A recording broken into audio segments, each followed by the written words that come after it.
बिस्मिल्लाहिर्रहमानिर्रहीम अस्सलाम वालेकुम सब दोस्त भाई जिमीदारां नु मैं ਤੁਹਾਡਾ ਹੋਸਟ ਆਸਿਫ ਰਜ਼ਾ ਤੁਸੀਂ ਦੇਖ ਰਹੇ ਹੋ ਮੇਰਾ YouTube ਚੈਨਲ ਆਸਿਫ ਰਜ਼ਾ ਰਹਿਮਾਨੀ ਟਿਪਸ ਦੇ ਨਾਂ ਤੋਂ। ਅੱਛਾ ਦੋਸਤਾਂ ਦੀ ਖਿਦਮਤ ਵਿੱਚ ਹਾਜ਼ਰ ਹੋਏ ਆ ਇੱਕ ਦਫਾ ਫਿਰ ਇੱਕ ਨਵੇਂ ਪ੍ਰੋਜੈਕਟ ਨਾਲ, ਇੱਕ ਨਵੀਂ ਸਬਜ਼ੀ ਨਾਲ, ਇੱਕ ਨਵੀਂ ਜਿਨਸ ਨਾਲ ਸਬਜ਼ੀ ਲੈ ਕੇ ਹਾਜ਼ਰ ਹੋਏ ਆ ਜੀ।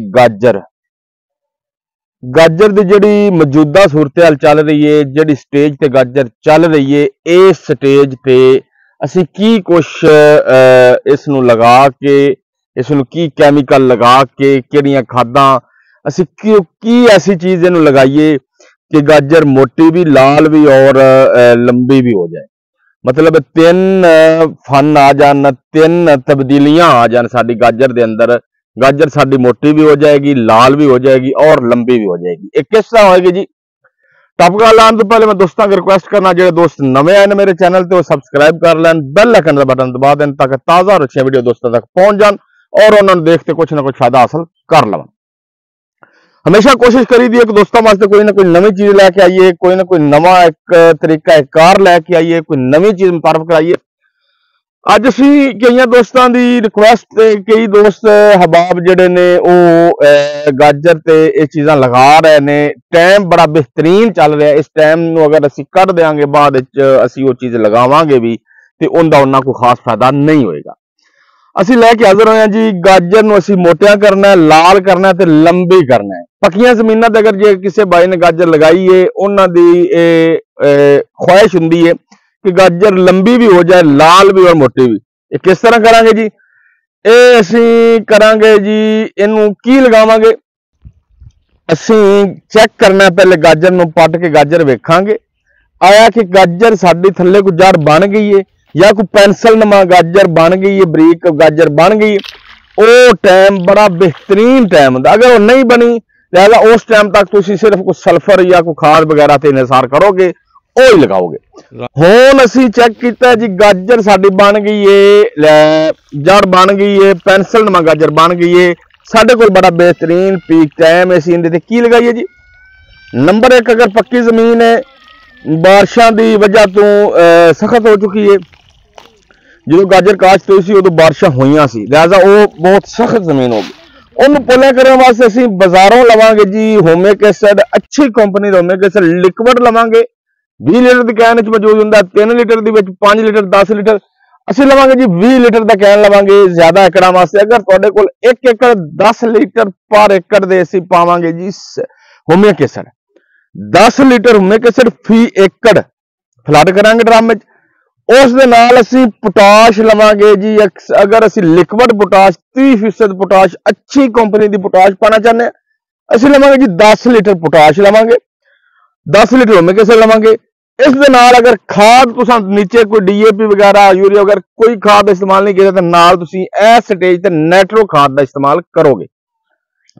ठीक है, अद्धी बोरी तो लैके 1 बोरी तक तुसीं फी एकड़ नूं खाद नाइट्रो लाओगे। ठीक है, ये नाइट्रो खाद ड्रम में मिक्स करके अच्छी तरह उसनूं घोल के उन्होंने हल करके उहदे विच असीं 10 लीटर होमिक एसिड पा देंगे, 10 लीटर पोटाश पा देंगे। अगर असीं लिक्विड पोटाश पाना चाहते, साडे कोल एक पाउडर फार्म में पोटाश मौजूद है। अगर असीं पाउडर फार्म वाली पोटाश SOP या नाइट्रो पोटाश या इस रिलेटेड कोई पोटाश पाना चाहते हैं अच्छी कंपनी की, अच्छा कोशिश करनी, मैं बार बार यही गल करदा हुंदा, कोशिश करनी अच्छी कंपनी की, अच्छी कंपनी के सारे प्रोडक्ट लैने ने, अच्छी कंपनी दी दवाइयां चीज़ां लैनियां ने।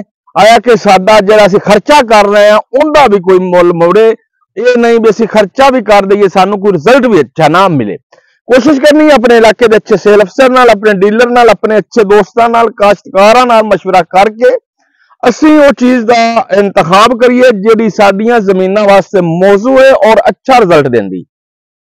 10 litre humic acid, 10 litre liquid potash या 8 तो 10 किलो पाउडर फार्म वाली पोटाश, इन्हूं असीं ड्रम दे विच हल करके असीं लगावांगे जनाब। जदों साडी गाजर पेंसिल नुमा हो जाएगी, जड़ बन जाएगी और साडियां गाजरां महसूस करावणगियां, सोका महसूस करावणगियां, काफ़ी सफेद जमीन हो जाएगी।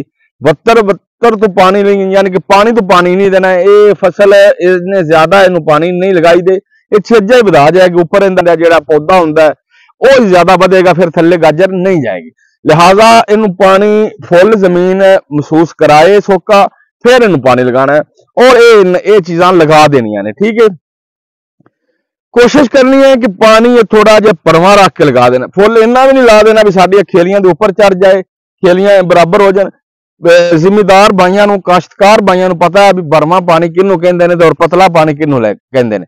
ये चीज़ां जदों असीं फ्लड करांगे, असीं कोशिश करनी है कि पानी भरवा करके लगा दईए।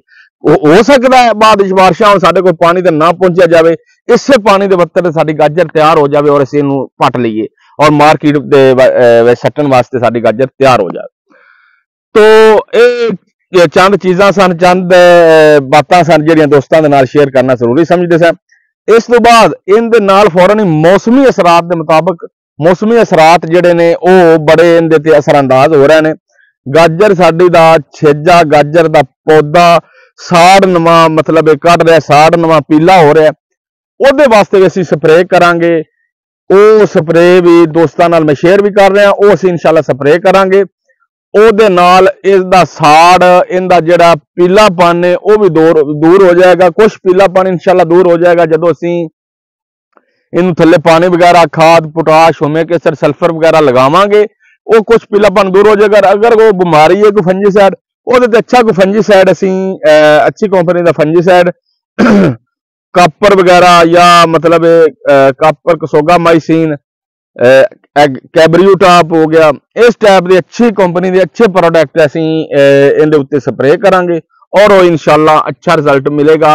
ये सैट हो जाएंगे, बेहतरीन हो जाएगा।